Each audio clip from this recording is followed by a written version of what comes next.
Hello lovely people out there. Welcome to the Advisable Property News Update.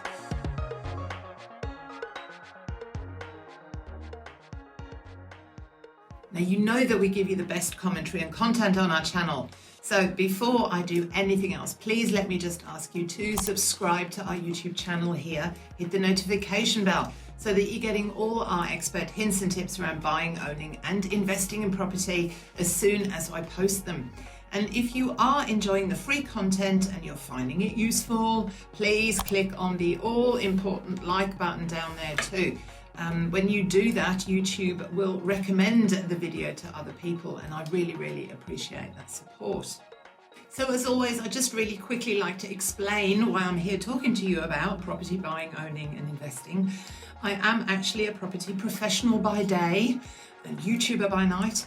And I've been in real estate for a really long time, advising and helping people, and I've seen a lot of things happen. I've gone through cycles, ups and downs, and I own and invest in property myself. And I'm out there every day looking at property and analysing property and buying property. And I do genuinely care about empowering everyone to get the best outcomes for yourselves. So stay tuned. And can you believe that it is December already? Where has this COVID year gone? I'm also really sorry I haven't been able to post up a second monthly video special this week.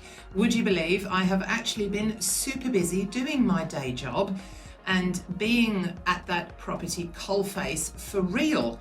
So you'll need to make do with this one just for this week, if that's okay. Okay, so join me for the next few minutes and I will cover off on Australia is technically out of a recession. A little quick update on the Perth property market, a migration tsunami which is going to lead to excessively high housing demand, and house hunting has hit fever pitch. Now you can also watch one of my other videos here, I've listed it in the description below, where you can see what we think of rental guarantees and whether they are worth it or not. So this week, I'm hoping you'll be okay with me skipping over, giving you auction clearance rates, and just take my word for it when I say that it is busy out there. There are lots of buyers trying to secure properties, both investors and owner-occupiers. Now, we buy property in excellent growth areas all over Australia, and there really isn't a single one of them that isn't active with buyers, and we are having to do a lot of wheeling and dealing to get the best deals done. So trust me when I say that it is going gangbusters out there. Melbourne has overtaken Sydney as the busiest city for auctions, and Sydney is busy itself. I am out there seeing it firsthand. I'm also filming this way later in the day than I normally would, seriously, because of just being so busy, which is great. So I hope you can cope with the lighting setup that I've got here, that you can see me okay. Not that it's all about me, of course, but I hope you can see and you can hear me okay.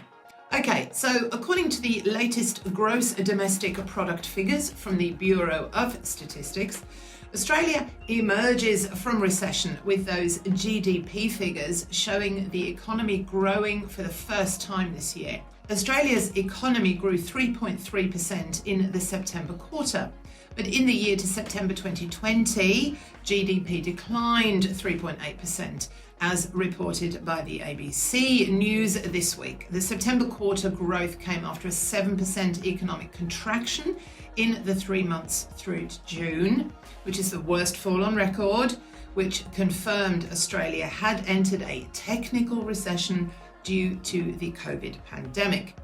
Now, predictions are that the high unemployment and also the underemployment rate forecasts are that they will persist for several years, so the effects of the COVID recession do continue to be felt.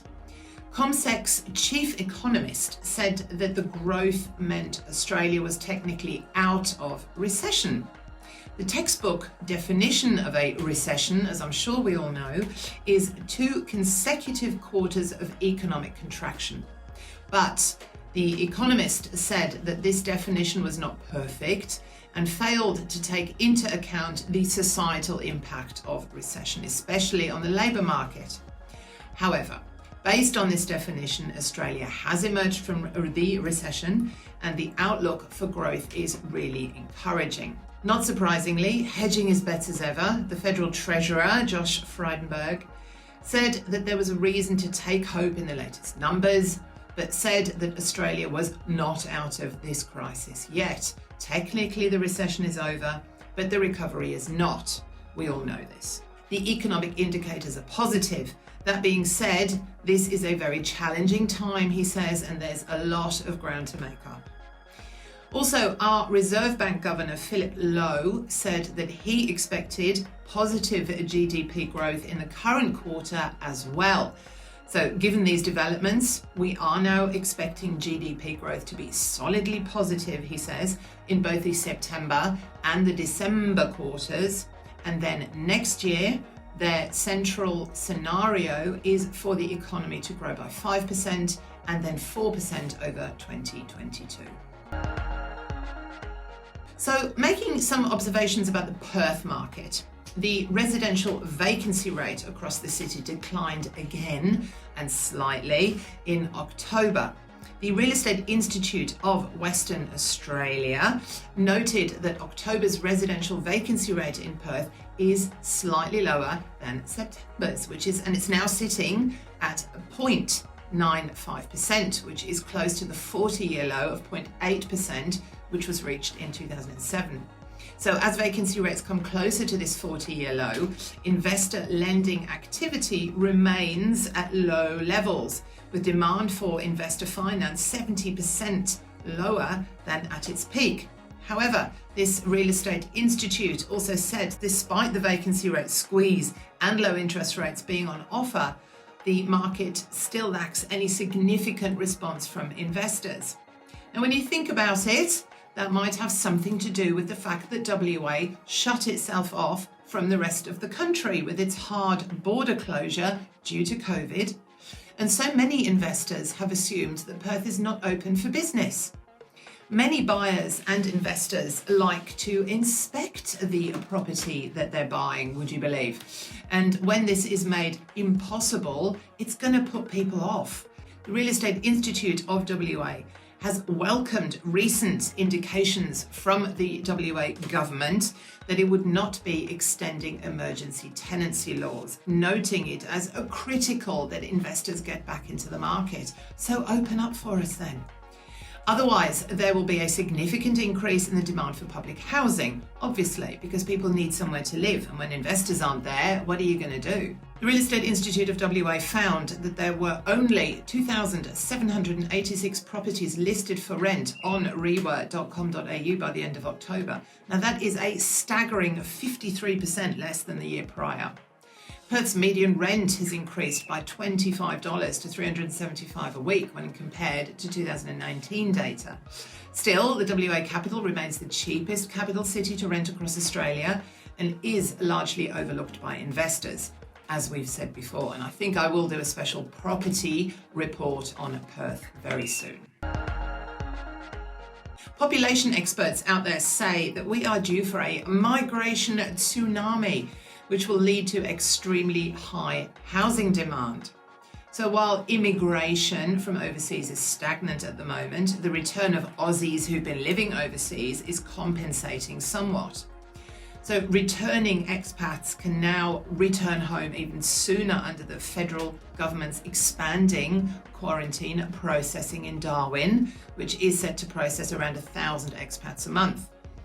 Now, would you believe over 480,000 Australians have already returned home this past year, which of course is mostly due to the pandemic. And the Department of Foreign Affairs has revealed another 36,000 Australians have registered interest in coming home.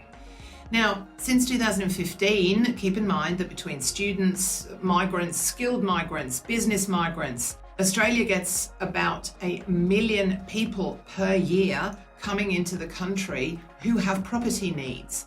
So half of that is not insignificant. And this is an unprecedented spike in returning expats.